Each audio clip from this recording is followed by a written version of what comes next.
So you're paying people less to pretend you can pay back $400 trillion of debt that's already insolvent. And pay back $1 trillion of debt at $1 a second, and it would take approximately 32,000 years to pay back. So $400 trillion, it just breaks our mental models. We don't have a way to comprehend what's actually happening to the denominator of money.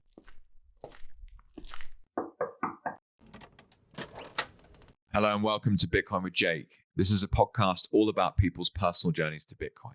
I wanted to know more about the people converging on this new form of money. Why do they see value in it? What skills enable their understanding? How is it changing their lives? If you're a founder looking for funding or an investor looking to make investments, then please reach out as I develop my network in the space. Do me a favor and chuck us a 5-star rating on whichever app you're using to listen, or a like if you're watching it somewhere. As insignificant as this may seem, they help a startup project like this hugely. Lastly, if you have any questions at all, please just reach out. The easiest place to find me is on Twitter at JakeESWoodhouse. Now, on to today's episode. Today I'm speaking with Jeff Booth. Welcome, Jeff. Thanks for having me, Jake. That's my absolute pleasure, and thank you so much for joining. So I always start in the same place, Jeff. Forgive me a slightly boring question perhaps, but what were you doing and where were you when you first heard about Bitcoin? And what we'll try and do is kind of forward through that to understand, how you understood it the way you do today. So we've got an hour. It's a long story, I know. So we'll jump around a bit. But yeah, so where were you at that time when you heard this word Bitcoin? It would have been 2010, 2011. I was running my business, a technology business that I was building, and my tech team, a number of people on my tech team were really excited about it. So they brought it to me saying that essentially this could change the world. And I was too busy to pay much attention and just kept going. And I think this is the case with most. It takes multiple touch points when this thing kind of comes into your life to really start to see it for what it is. I'm a huge fan of your book, The Price of Tomorrow, which has now been released for a couple of years at least. 2010 through to the release of that book, I assume, was quite a learning journey for you when it comes to understanding what Bitcoin is, and continues to be a learning journey. So can you remember then when it started to play a more central role in your thinking and how that developed over time? So 2017, I bought it for the first time, but still more as an interest, but hadn't taken a deep dive into it. It was more, and I'd probably have to back up. I had also been talking about it in a parallel path, how technology was deflationary, why are prices going up all over the world when obviously prices should be coming down. More of the world is moving on top of technology rails. And so that was something I was literally campfire talk for 200, Alex. I couldn't stop talking about it for 10 years, unaware probably that Bitcoin was the solution at that time. So in 2017, I bought first Bitcoin, but still hadn't put together that it could be a solution to the problem I was trying to tackle. And then when I wrote my book, so end of 2018, 2019, it was through that process that I realized that the system was incapable of solving the problem that we're dealing with, and the change had to come from outside the system. And so then I really got into Bitcoin, and even at the end of the book, although I was mostly convinced it was Bitcoin, I left the option because I was constantly trying to disprove my hypothesis. So I was looking for what else could solve this. So it was probably after that I realized, and I went really deep on Bitcoin to realize it was the only thing that could solve the transition that we were in. So fascinating. Okay, so the 2010 tech business that you mentioned, teach us about what you were doing at the time in terms of what technology were you building out and what marketplace were you operating in, and the 10 years when you've just been bashing your head against a brick wall about why is tech deflationary but prices go up. And what I'm really trying to get at here, Jeff, is that what I love is people's personal journeys through life give them a lens on Bitcoin. So just before we even talk about Bitcoin, so what were you doing that made you realize, oh, hang on, what the fuck's happening here with these prices going up but tech's deflationary? What does that mean? One of the things I would say is so the business is a part of my learning, but I'm constantly kind of trying to challenge assumptions. If something doesn't work, where it's so easy, I find it fascinating that we can each see other people's what's blocking them from success, but we have a really hard time believing it what's seeing is blocking our own success. So in other words, we won't explore our critical thinking very much. We'll make excuses that it's something else blocking it when it comes to ourselves. So it's not just the business. I saw that in myself in building the business, but it was more that journey that just got me curious about learning in general. Um, and that applies broadly to this as well.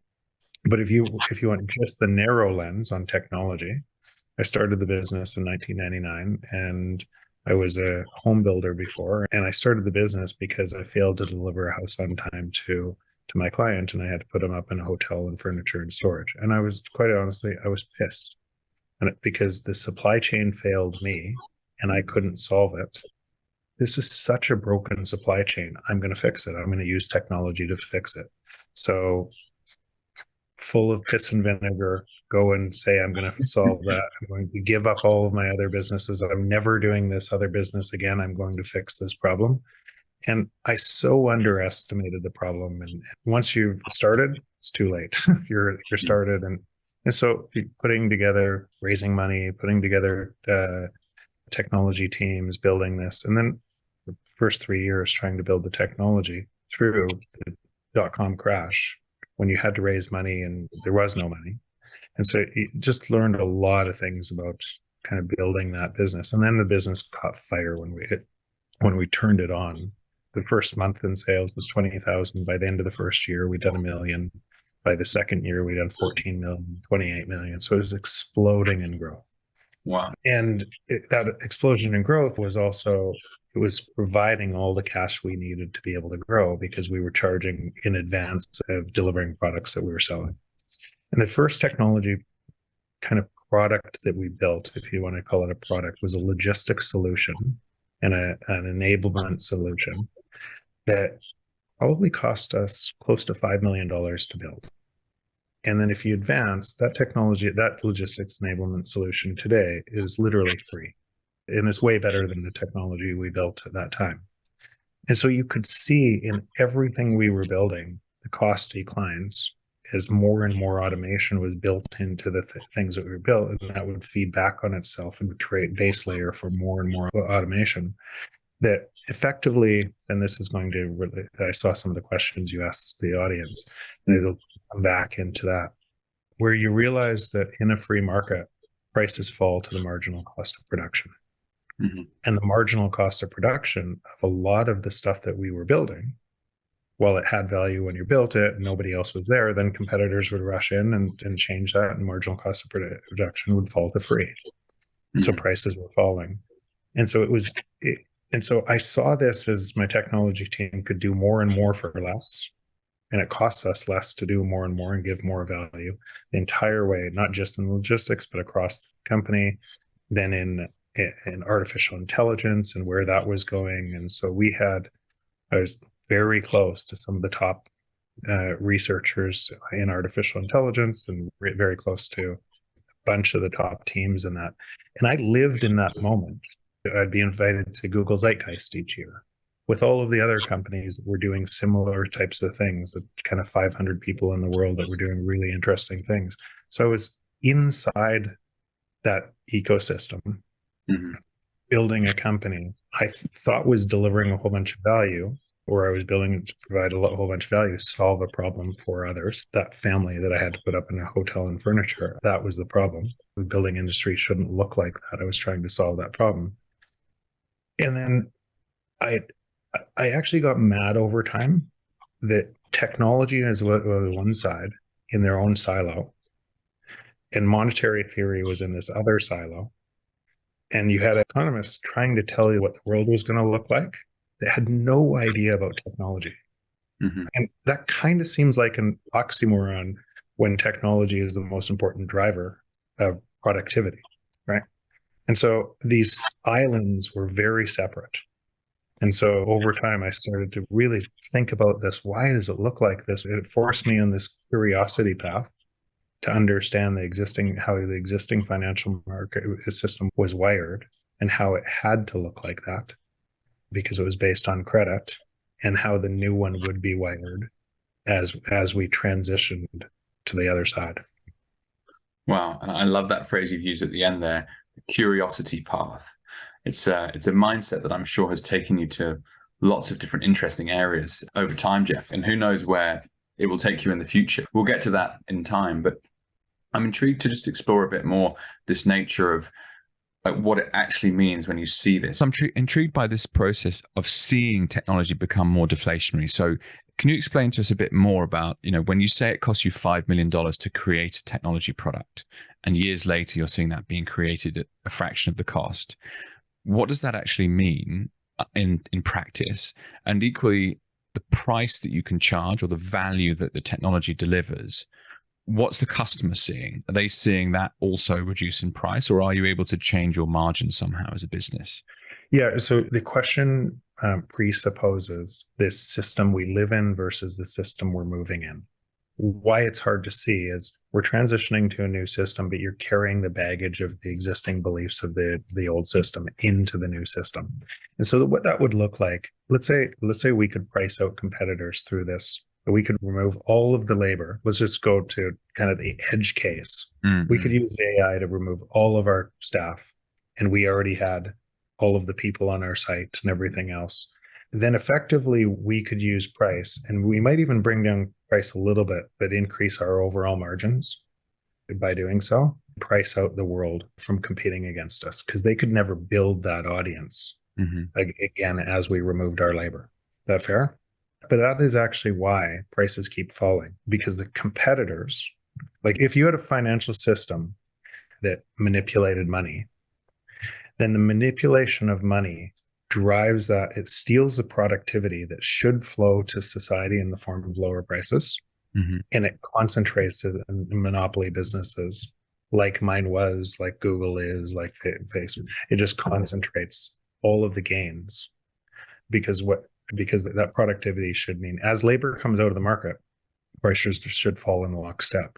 The world should be getting more for less. But if you have another system, then it transfers that productivity to the holders of the existing system, effectively through. And so there are two opposing systems that are working, one kind of on Bitcoin that is actually the system I'm talking about, and one in the existing system that we live in that has to concentrate up further and further and further, and has to centralize as a result. Wow, and it's immediately, we've got to quite a complex discussion in the sense that a lot of people will never have thought about. And that's often the case with Bitcoin, right? But what I love here, Jeff, is you're a genuine insider, right? You've built a business, so you've got entrepreneurial experience, but that business was a technology product. And that has showed you how technology functions over time in terms of that productivity gain.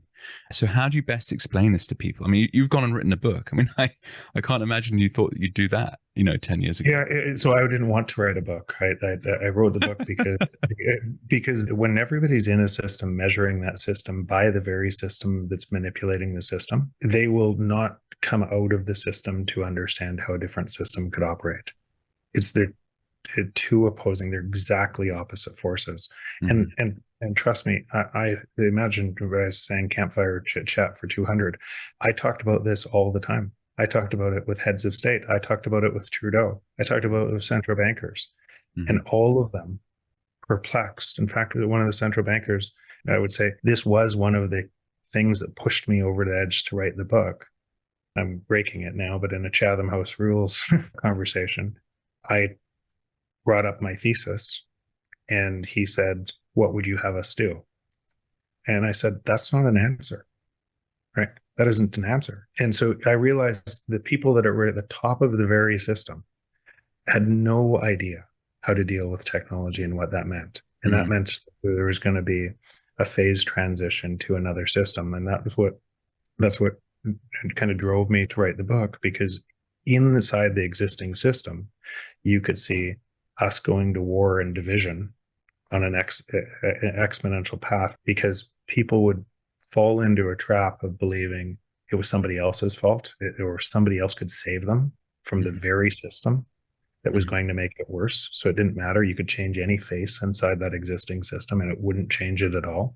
So, and that would be human nature. Human nature would reinforce that system. So I looked at my young kids and said, they're not going to grow up in the world that I grew up in and have the same type of opportunities, or the world's going to be very, very disruptive. And I need to do something about it. So that's what made me write the book. Awesome. And I love hearing those kind of Genesis stories. You reluctantly decided to go out and put all this energy into creating a book that, I mean, I found immensely valuable, and I'm sure many other people have. So thank you from the bottom of my heart. It makes such a difference to be able to access information like that someone has really clearly thought of from a position of genuine authority in terms of your experience through life had taught you about this. And that's hugely valuable. What I liked about it in particular in relation to Bitcoin, and this obviously being a Bitcoin show, is that it doesn't mention Bitcoin until pretty much the very end of the book. And what I like doing is really digging into like problem statements and what is the problem in the first place. And that's where I'd kind of like to take this conversation now. Is The Price of Tomorrow does a great job of explaining, well, these are all problems and this might be a solution to these problems. So for those people out there that maybe haven't read the book or equally aren't as tuned into this conversation as we might be, just really lay down some of the hard truths that you see as the problem that we face in this existing financial system. Yeah, and what I would say is, even since writing the book and the exploration of this problem and kind of what it would look like, it's taken me down a whole bunch of other. It's forced me to understand that what I thought was a free market in a lot of cases, and all of the wealth that I would create out of that free market, had a cost to someone else somewhere else in the world, and it wasn't a free market. And those are hard things to realize, that my success is driven by somebody else's failure. It's forced me into a deeper understanding of how the world works, and all of the world works. Because ultimately what we do is we gain intelligence and we build on other people's knowledge. In fact, technology is just a word for that, right? Building and solving problems. And we connect with people all over the world to solve problems faster. So and the output of that should be prices fall. Like, there's technology in energy, there's technology in fracking, there's technology in all industries. It's a base layer because it's the output of all of our thoughts building value. And we only use the value if it delivers us value. So we're both sides of the equation. We're the input in the labor and the ideas to come up with that. And we're the output in what we choose to buy, right, or use. And that whole thing is just a value creation for all of society, meaning we're connected to every other person in the world through that value connection, or we're not. If we're not, if they're excluded from it, they don't have that value connection. So think about what a city, state, or country looks like with completely broken money. And it looks like anarchy, right? It looks like people starving and anarchy because they're not connected. That intelligence isn't connected to provide value. Now, that means if you have broken money underneath the whole thing, if some people on top of it, if they take the US as an example, whether they know it or not, if you have the currency value, then you can impose somebody else to write down their currency to zero. Effectively what you're doing, because they have a huge inflation rate or whatever, what you're able to do is strip mine their country. You're buying their resources, their labor, for way cheaper than you would. So we live in a connected world where we all matter. And if you break the rules of that trade by manipulating money, it has a cost. You might not see the cost, but it has a cost to somewhere. In investigating this, I had to learn a lot more and break some of the things that I had taken for granted that weren't true. And then come to the choice, do you want to live in that system? Do you want to live in a world that looks like that? I'm fond of saying, if the emergent complex behavior of all of us on this planet was built on a theft, which it is, what would the mirror reflection look back at us? What would that look like? And you could see the entire, if that theft had to increase over time, and all of our trade, all of everything we do was based on top of that theft, who would win? What would it look like? What would the mirror reflection looking back at you look like in the world? And Bitcoin being the opposite system, what if it was based on the truth? What would the emergent complex behavior of society look like if it was based on the truth? And so those are the two worlds today, the existing world that most people measure their life by and reinforce is 10,000 times bigger than Bitcoin. But for the people that have moved their purchasing to Bitcoin and moving more of their income to Bitcoin, they're taking early steps in advancing a system that looks totally different. And that's actually what it makes it feel so different for people that are really understand Bitcoin, people who don't. It feels like a religion for those who don't, because they don't understand how deep and profound it is, what a change it can be for society. It's so cool to talk about all this stuff, I must say. I found it deeply compelling on so many levels, the different subjects that you end up getting drawn into. And I can already think of like 15 questions I want to take this in a direction of. But the point here is that there's a severe problem that most of us have absolutely no idea. And that is that the base layer of our economies are built on this concept of theft that you just talked us through. We don't even realize. And then you use the word reinforced. And that I think is really interesting. So like basically over time, it's getting worse. And that's a really, really important point to kind of drive through to people, that it cannot get better with the current system. It can't. The existing system has to get worse mathematically and socially. It has to divide us socially. It has to.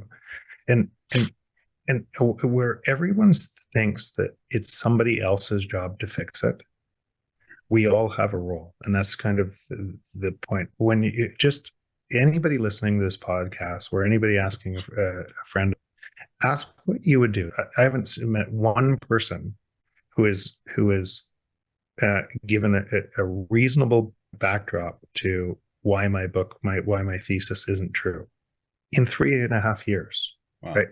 Technology is deflationary. So if technology is deflationary, then the only thing that we live in the world is because we will allow manipulation of money. There's approximately $400 trillion of debt in the world that's already insolvent, completely insolvent, because as things go to free, like your calculator app on your phone and your photos, as things go to free, it gets harder and harder to pay that back. So in turn, you have to manipulate money faster and faster to be able to pretend you can pay it back with dollars that have been inflated away, or time that's been inflated away, or wages, because inflation is wage deflation for most of the population, right? So you're paying people less to pretend you can pay back $400 trillion of debt that's already insolvent. And pay back $1 trillion of debt at $1 a second, and it would take approximately 32,000 years to pay back. So $400 trillion, it just breaks our mental models. We don't have a way to comprehend what's actually happening to the denominator of money. So we put up with this system. And then inside that system, ask any friend, would you vote for a politician who told you the truth and said, your real wages are going to go up next year, but your nominal wages are going to come down. We're going to pay you less, right?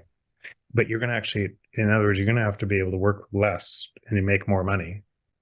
But we want to hear the lie. We want to hear we're going to make more next year. We would never vote for a politician who would say that. We would never vote for a politician who would tell us the truth on this whole system. So how could we expect politicians to not lie to us when we expect them to lie to us? The entire system is built on top of a system that requires manipulation of money to survive. And we are all part of that system. And then we all think inside that system, oh, I can make enough fast enough to escape that very system. And as we do it, we make that system stronger, or we rise up and we march against the Wall Street. And we say, put somebody else in charge.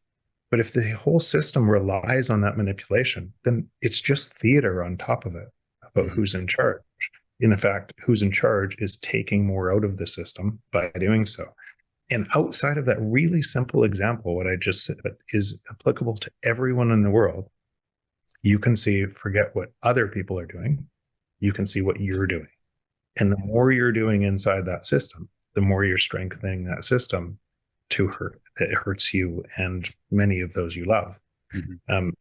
And so when I started to understand that, I just started, okay, I get it. That and there's no way out of that system right now, because if you just let it all collapse, it would be anarchy. Mm-hmm. Right? Like, can you imagine the starvation and it would just, you couldn't let it all collapse. So you had to build a bridge to another system that was outside of that system. And so what I just decided is to just spend more of my time in the world that I wanted to see. Mm-hmm. And as more and more people do that, that world just takes over. We can talk about what the transition looks like and what people think it looks like, but that transition. Well, let's go there, Jeff. That's perfect. That's a great segue. So I think people will understand the bulk of your thesis from the book at this stage. And so got a good flavor for what the problem that we face is. So Bitcoin represents a bridge to this next way of building a society. Rather than what other people may look at the future as, how do you see things? And we won't get there yet, but you've taken your entrepreneurial experience, you've built a business, you've seen this deflationary aspect on prices, and you're also getting into venture capital. I'd love to get into that later down the line and some of the deal flow that you're seeing. You'll have literally at the coalface, this is what's happening. But just as a more generic view, before we get there, where are we going? What bridge does Bitcoin represent? Yeah, most of the things where people are blocked by Bitcoin are perceptions of how the existing system works that they're dragging into Bitcoin, and Bitcoin works entirely the opposite. It's a 180 from the way the system works. So if you use an economics term, wages are sticky, right?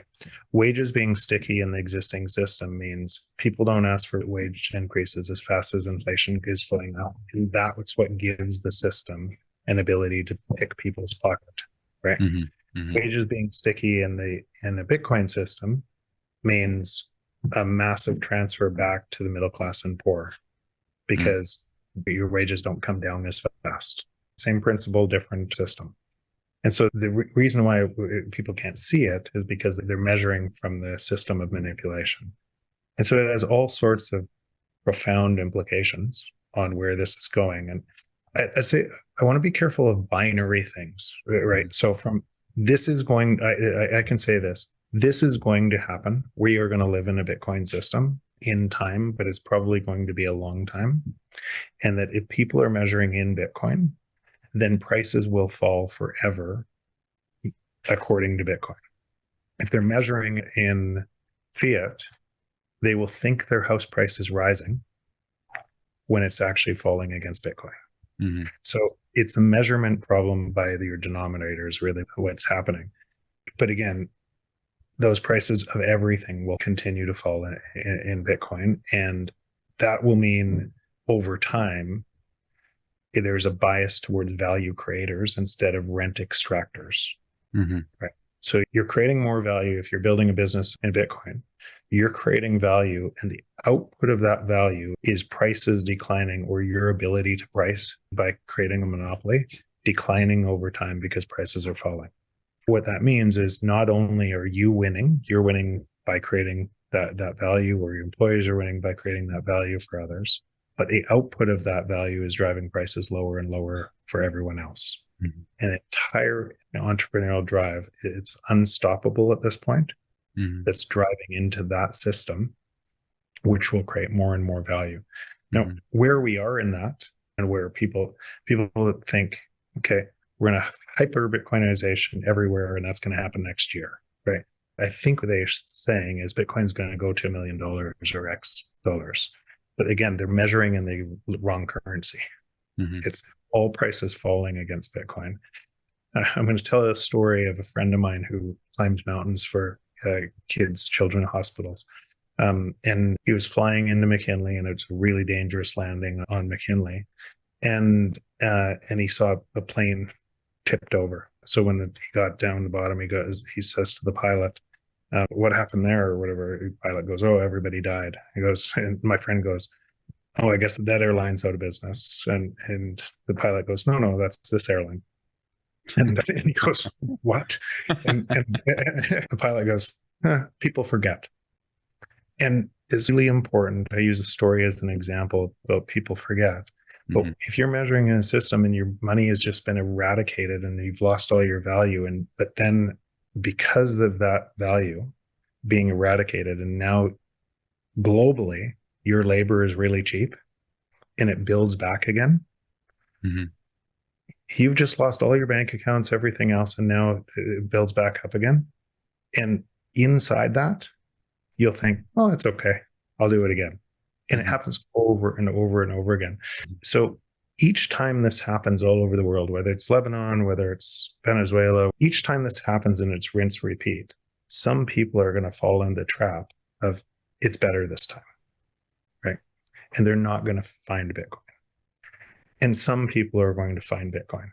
And as that happens, more and more people are going to be building real value on top of Bitcoin and make it easier to interact and create value with each other. And more people are going to move to there. At some point, all of this is going to stop breaking it because more and more people are there. That is likely going to take a long time, and country by country, or what that looks like in every specific region is going to be, it's going to be really lumpy on the way through. And apart from that, the existing system has to essentially take us to war, be able to protect their existing system. And we will most likely believe in that, or most people will believe in that and give that more strength. Wars are inflationary. It's a way for a system to reset it from the existing system without people realizing what's happening. It just really gets the brain firing, doesn't it, this kind of conversation? But to use your story of the plane journey that your friend took, information does not flow through markets evenly. So your friend didn't know that the plane had crashed in that valley on the way to that mountain, but there might have been another person that was wanting to do the same climb who knew about that and got a different airline. And the point being is he knew, or she, that the plane had crashed and that airline wasn't to be trusted. The same thing is obviously happening with money, and there'll be some people that experience hyperinflation and listen to the government's rhetoric a second time or a third time, and they'll just carry on doing that. And there'll be someone else who's heard from their friend of a friend of a friend that there's this thing called Bitcoin. Maybe they should check it out. And over time, that will change. What I'd love to get from you, Jeff, though, is, I just want to retrace to that 10 years you were talking to heads of state about the prices, why the price is doing this. You don't understand technology, what's going on. But I would imagine deeply frustrating. And you started teaching us about this bridge to Bitcoin and how this system is different and how the prosperity potential is definitely better. How does this make you feel? So you've probably gone from a position of angst to a position of positivity, but just on a personal level, what's the impact been? Yeah, I cannot believe so everybody in the world is still stuck where we're about to talk about. And there's some Bitcoiners that are spending their time yelling at an existing system that won't change it at all. In fact, it probably just strengthens it, because when you're not inquiring to get somebody else to come to the conclusion, when you're yelling at them about what the solution was before they understand how it's a solution to their problem, you actually drive them further away. You actually give power to the thing you were trying to stop. And so there's a whole bunch of people inside the existing system that gain their power from that very system. And so they're not likely to change it. But it doesn't matter, because this is an open protocol. Every single one of us can just move our time over and move more of our time. And more jobs are moving to that spot. And more value is going to be delivered in that spot. So how I look at it is, I'm sad. I care about what is happening over here, but I can't do anything about it. I have empathy for everybody who doesn't see what I have. I have empathy for their pain. I know what's coming in a whole bunch of different places, but I can't solve it from there. The thing I can do is spend my time in truth, in hope, in abundance, and try to give an acceleration of all of my time into the place I want to see in the world.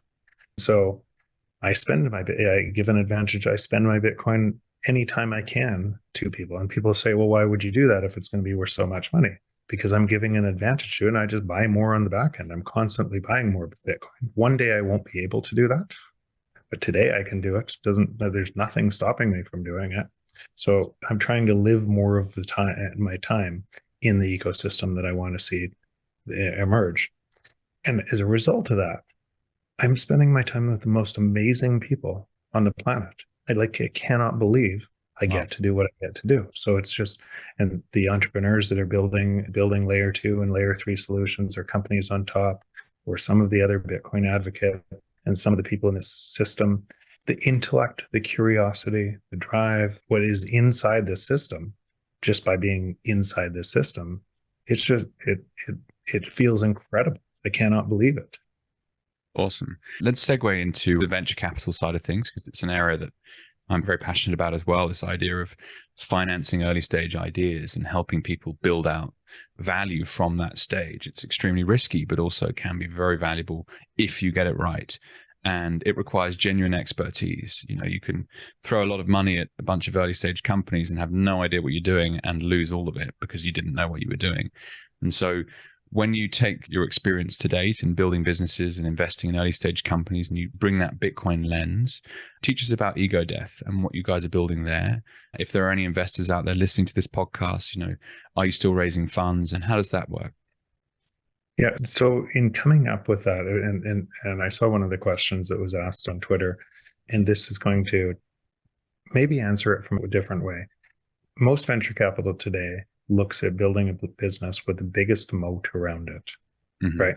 To be able to extract as much value and then sell that company publicly and return the giant funds to their LPs who invest in the fund and then raise their next fund. And that's not necessarily bad as far as you trying to build a really good businesses. But if you really understand Bitcoin and what that means, is that's going to be almost impossible to do in Bitcoin because of what I said before. Prices fall to the marginal cost of production. The marginal cost of production with AI and everything that's happening is going to keep on falling forever. And it means you have to have a totally different head space on where value comes from and what it looks like. And the teams that you're backing need to be able to think about, okay, I'm going to create a lot of value here. And while I'm early here, I'm going to be able to create value and get paid for that. But eventually this is going to go to zero. I'm going to have to move to the next thing to be able to create more value, and the next thing to be able to create more value. And it's a different, even when you're raising. So yeah, I think when you have that sense, we think we can outperform Bitcoin as an asset by quite a bit by building really great companies that use that protocol and are built on top of it. But over time, you also have to realize there's no moats. There's very few moats to be able to build around the business besides producing tons of value for users. And so is that the best moat then for any entrepreneurs out there that are listening to this conversation that might be thinking, oh, I'm going to send a pitch deck to ego death? The summary of what you've just described to me would be like, just prove you're going to create a ton of value and you can be nimble enough to do that a number of times, rather than this kind of idea of like, in the startup space I've been in before, it's all about digital monopolies, you know, recreate these walled gardens. And if you're not doing that, we're not interested in investing. Prove to me how you're different and the only people in the world that can do it and why you have this network effect that kills everyone else. Yeah. And then there's a whole bunch of things. And this is just my pattern recognition from seeing thousands of business plans and working and funding many, and then working with entrepreneurs, a whole bunch. So I have deep pattern recognition about kind of what I did wrong, what I did right, some of the learnings that came through that experience, and many of the others that I've been around. And anytime that I would invest in a company, at least in the early stage, let's say before Bitcoin, it's same here. I would never make an investment for the money. I had always made an investment because I believed in that entrepreneur, and I believed that entrepreneur could change experience and create lots of value through that. And actually, because I never cared about the money, but I cared about the entrepreneur's ability to do that, it came across as helpful instead of, what are you doing for me? I was able to have more influence. And then out of that influence, I just had way higher returns because they were successful. It was a win-win-win kind of idea everywhere that I touched. They didn't all win, but I always went, and I didn't care if I lost my money into it. I cared that I maximize the chances. And even some of the ones that I lost money on, I'm still best friends with those entrepreneurs. And if they do something else, I would have to go. So that's just my own mental model. But there's so many things in that pattern that you learn over time and you think. So most entrepreneurs, myself included in the beginning, thought the secret was to go into the biggest market and make the widest splash. And the secret is exactly inverse. The secret is to be the biggest fish in the smallest pond that's overlooked. If you look at some of the monopoly power today that exists, Tesla started at the Roadster, only the Roadster, right? Niche market. And it's something that nobody else would do inside that niche market. Google started at free search before search was a thing that you could make money on. And so it was a niche market that's all they did. Amazon only books and so you dominate a niche market and then you expand from that niche market. And so that's just an example, but there's a lot of things that you think going into being an entrepreneur that in retrospect, it's the opposite to be able to create that value. And now if I look at what we're seeing in ego death, I look at kind of the 450 companies that we've done diligence on and Wow. gone through, it's staggering how much value is going to be delivered inside this ecosystem and on top of this ecosystem over time. And it's not 1 + 1 = 3. It's this Breeze comes in, offers non-custodial wallets and lightning liquidity. And then Sonoda comes in and does something for energy. And those two fit into be able to drive something faster. Fediment opens up this other whole bunch of different use cases using different various pieces. It's hard to even see right now, right? That if I said that to you, and I said, it's hard to see until entrepreneurs say, oh, this piece and this piece over here create something entirely new that we couldn't do before. And that's where it's so exciting. And Nostr is a piece of that, right? Nostr is it's able to advance this ecosystem a whole bunch, and these pieces start to fit together and build more use cases. Wow. It's very, very exciting, isn't it, when you start to paint that picture? The bit that I particularly like about what you mentioned is the idea of investing in people. As an early stage expert, let's say, whether that's as an entrepreneur building a business or putting finance into early stage ideas, there's not a big balance sheet to kind of do your analysis on, to look at, previous cash flows and work out what the value is. It's all about the people and who are they? What do they know that no one else knows? Who are they working with? And I find that very fascinating about, really just investing in people. All a company is. All Yeah. any company is a collection of people with a shared mindset to create a lot of value for other people.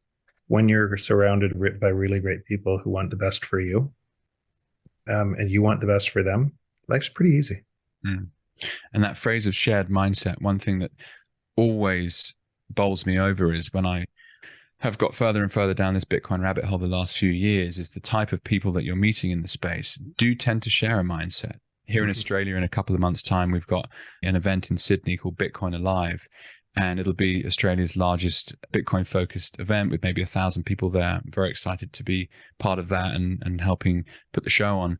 And you're like, whoa, this is going to be so cool, is meeting all these physical people in the same place with a shared mindset. And what's so incredible is to think that that's happening in every single country around the world. Like on my podcast, I think you'll be about episode 70, and I've spoken to someone on every single continent that has a micro community around them also working on Bitcoin. And you just think this is just an extraordinary kind of shared effort, essentially. Where I'd love to take us next, Jeff, is Madeira. From a very selfish perspective, I've been diving into the rabbit hole. I'm originally from the UK and looking at spending more time in Europe if I can. So what's the story with Madeira? Andre's been on the show and talked about his journey. Where are you at with that project? Yeah, it's a work in progress right now. I would say that beside Madeira, and why that's interesting is you could have a test. It's bigger than a test, but it could look like Bitcoin, but at a small nation state with the autonomy level. Now, the president well knows where the existing system is going, what will happen to the existing system, and he understands he needs to be able to transition value for the people of Madeira onto a new system to be able to build that in parallel to what's happening. And so Andre set up, and I'm helping with that, to free Madeira, to be able to help advocate and bring Bitcoin to the community. And a whole bunch of Bitcoiners are kind of moving there and transition there, spending time there. Businesses are starting to sign up. It's still early, but you have a chance of actually creating a real network effect with many different businesses taking it, many more people experiencing it, the diaspora sending money in it, and in a regional area that with success can actually be a model for other regions to be able to do the same thing. So I'm really excited about it. I've started a business there, open bank accounts there. I'm not moving there yet, but I'm exploring the visa to be essentially so that I have the golden visa. So if something happens here where I am, I have another region I could move to. A good strategy to have. I mean, certainly from a personal perspective, I was in Melbourne, well, I live in Melbourne for the last 3 years or so, of which 2 was in some form of lockdown. I'd never felt so insecure in my whole life, to be honest. I had 2 small babies living in a property that the government said I couldn't leave the front door, and you're just like, what the hell's happened? Now, obviously, Australia is a big continent, so you can very easily get lost 8 hours outside of town and no one will ever find you. But I'm interested in building businesses. I'm interested in community. And this idea of jurisdictional arbitrage is something that I'm very keen to leverage, frankly. And if you have a digital focused business, I don't need to sit and open my cafe every 5 a.m. I can go wherever I want. And so to know that there are places around the world that are bringing talent together, like who knows what opportunities will come out of that. And it's something that's very exciting. Yeah, so that's actually one of the things that we talked about with the president as well, is you could be anywhere and you could create a new Silicon Valley because the talent is in the cloud. This talent is in the peer-to-peer internet that's emerging from the ground up. And with satellite communication today and energy security today and localized energy today, we used to have to be forced to cities through the centralization of energy and communications, because then there was more going on in the cities. So it drove more people to the cities, and then centralized our food production to those cities. And it produced a whole lot of risk in those points getting broken, right? And now in a world that's moving into more chaos, some of those supply chain, energy connections, everything else will be broken and produce a whole bunch of risks for the inhabitants of those cities or different regions of the world, because we live in a globally connected world that is starting to break apart because of broken money. And so jurisdictional arbitrage is really important. Having flexibility to be able to go to where you want to go. Bitcoin gives you some of that flexibility. Can you just get on a plane and bring your seed words, or have somebody phone you with your seed words, and you have all your money. And there's going to be a whole bunch of regions all over the world that are going to want you. So this is just an example of one of those regions that's moving that way, and a really exciting example. It's really cool to think through. And just one thing I swore to myself was to never end up in such a vulnerable situation, like as a new dad and with a family to think about. You're like, I'm never, ever, ever letting that happen again. And although I could have left Australia at the time, as Australian citizens with no second passport, you physically couldn't get out of Australia unless you had some kind of exemption from the government. I mean, it's just ridiculous. Could it happen again? Yes, absolutely it could. And the government's brought in more policy that's given itself more power since this all happened, not the opposite. And to your point about systems, the system, it's only going one way. And when you have conversations like this and you don't take action, then, fool on you, mate. And interesting, I have seen reactions to this. There's all sorts of cool stuff happening in Australia with meetups. This thing called the Australian Beef Initiative, like really, really cool grassroots decentralized wisdom to bring food to the table, to teach yourself, to have Bitcoin. When there are options on the table, you have to consider them. I think that's the point. Yeah, and I had the same thing with helping the Bitcoin get to the truckers in Canada and being part of that.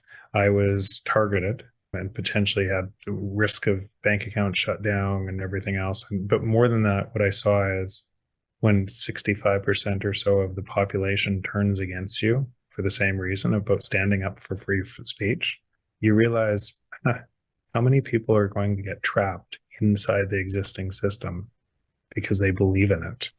And it just made me really think I need the same thing. I need to have flexibility for my family.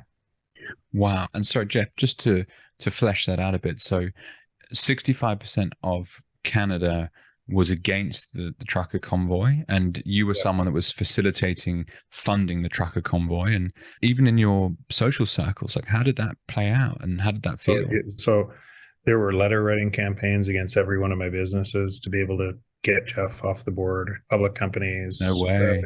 Hospital Foundation. I resigned from Hospital Foundation. They effectively put out a statement after I resigned from that, after helping that Hospital Foundation a lot, that our views don't align with Jeff's views. So throwing me under the bus, it was crazy. It was literally crazy.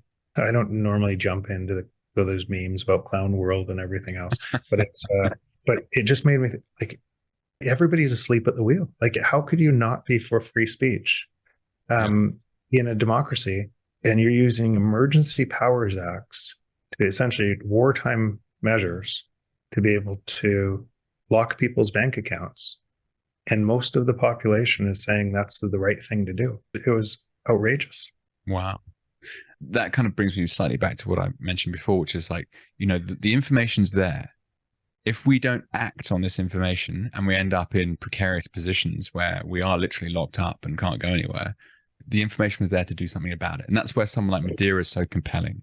And El Salvador is another example. And there's other places around the world that are popping up, and that will continue to accelerate as well. Jeff, what I'd love to do, I've got one last question, if that's okay with you.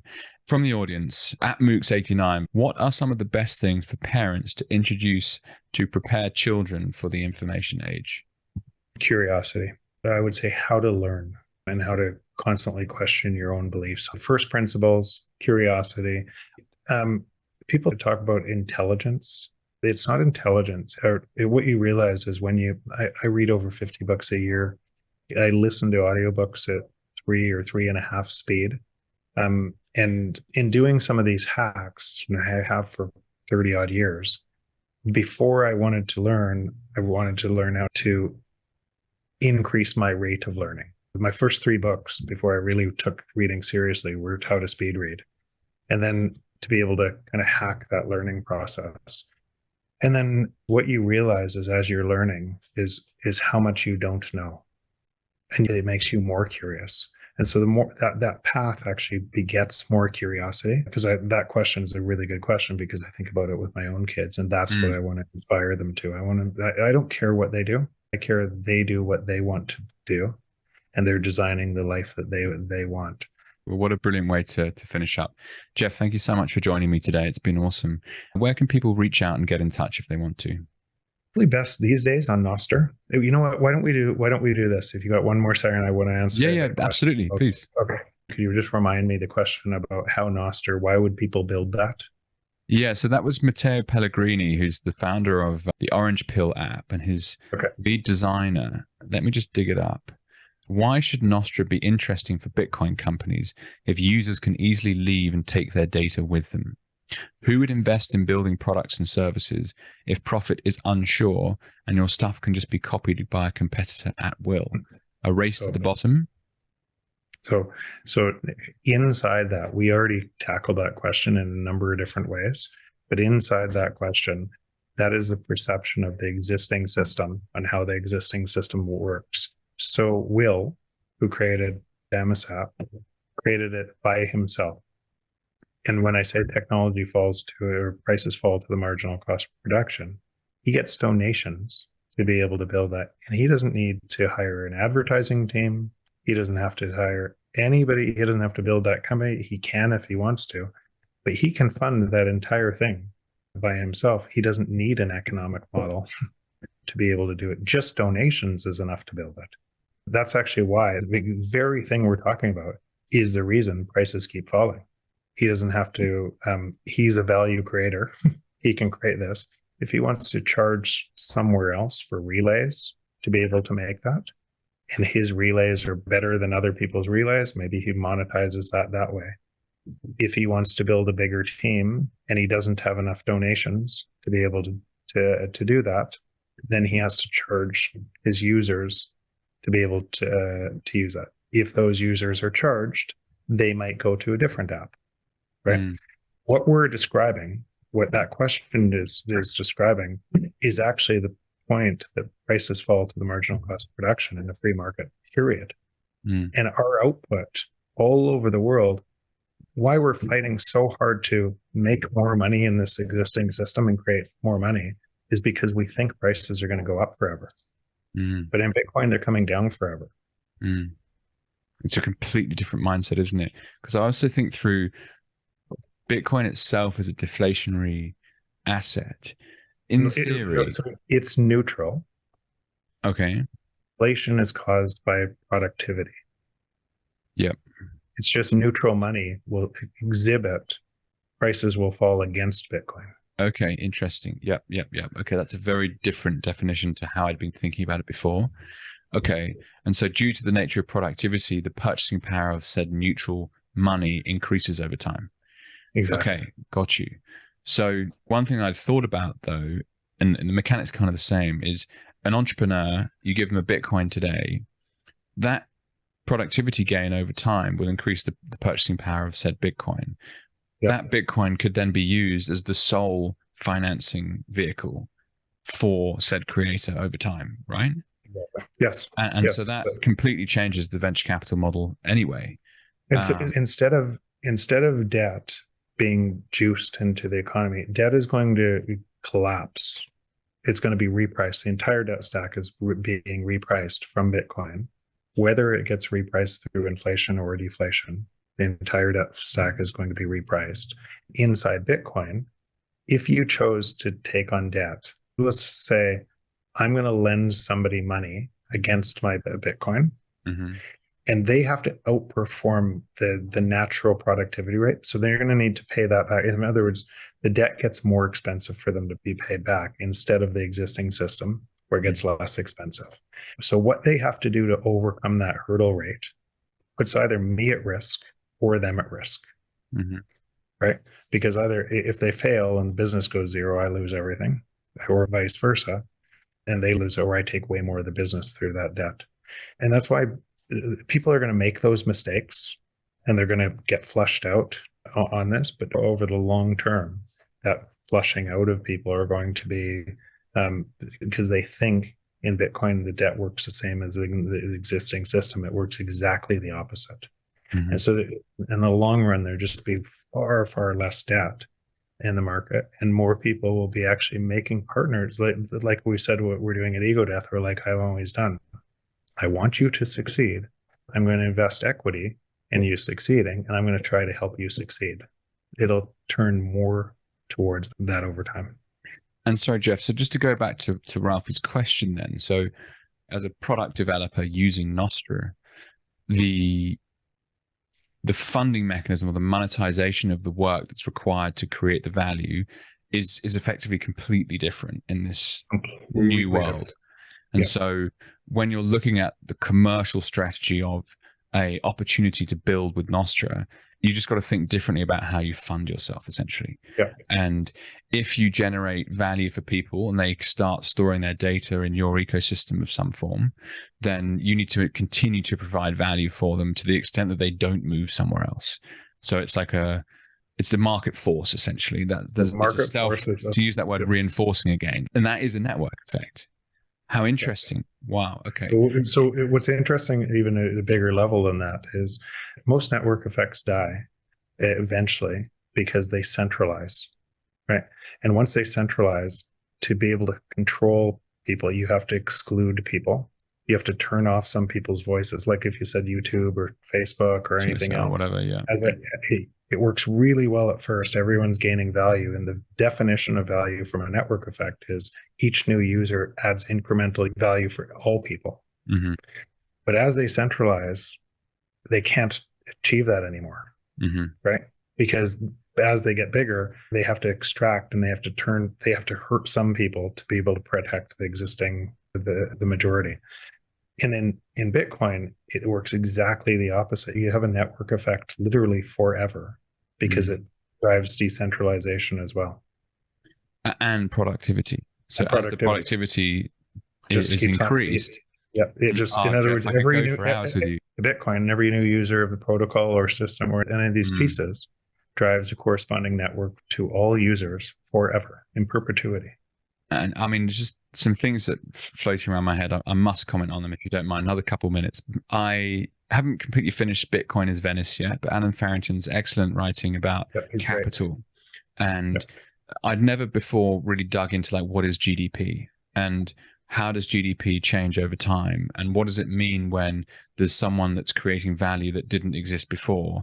And it's still measured by this kind of catch-all value metric, which is GDP. But like, why are we measuring the output of an economy today with the same measurement as 100 years ago when all the companies are different and all the people in it are different?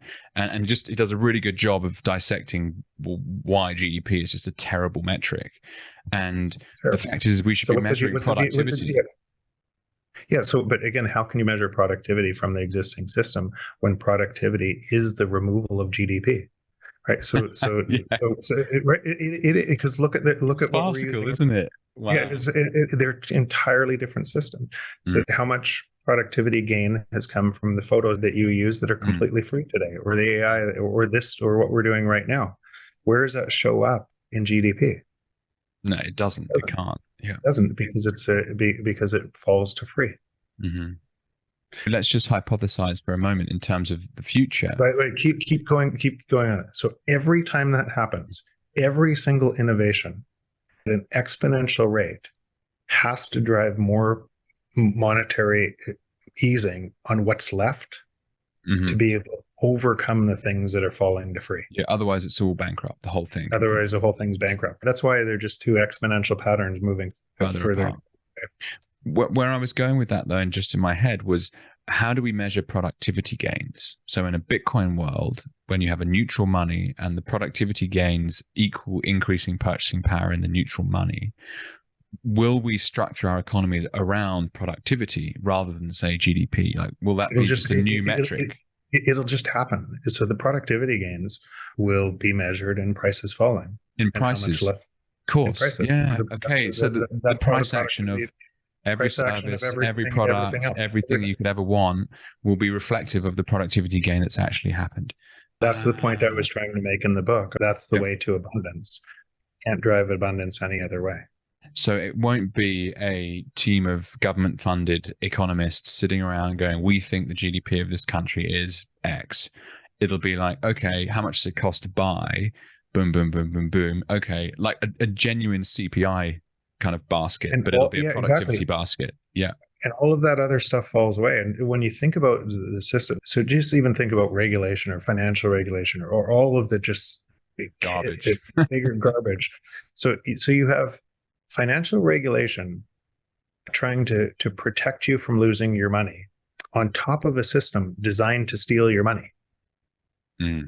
So think about these things. And when you think about them, you just, But again, most of the world is looking through that looking glass, reinforcing.